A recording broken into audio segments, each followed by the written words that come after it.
এ বেটা তুই হেতর লাই কি এর কথা কস? এটা তো মাদক আসক্ত। হেতে প্রত্যেকদিন হেতে ফ্যামিলির লাগে ঝামেলা করে। গত কিছুদিন আগে হেতে নেশার টিয়ার লাই তোর বাপের কাছে জানতে হেতে হাত দিছি। কি রে বন্ধু, এসব তো আমি আগে সারি দিছি। এখন আমি এইসব আর খাই না।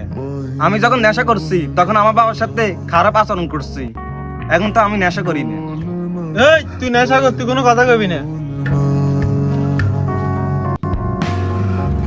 তুই নেশা করে থাকবি, নেশা করে কখনো ভালো হয় না।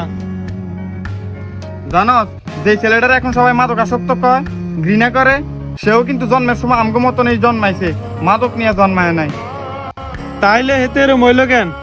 ভুল বন্ধু, খারাপ পরিবেশ, অবহেলা আর জীবনের কিছু কষ্টই তারা এই রাস্তায় ঠেলে দিছে।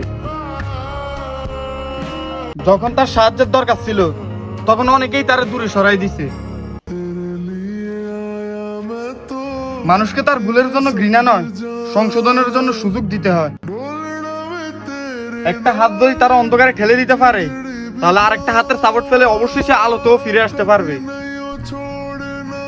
ভাই আমার ভুল হয়ে গেছে, তুই আমার মাফ করে দে। ভাই আমার ভুল হয়ে গেছে, এবার তো আমি আর যাব না, আমার মাফ করে দে।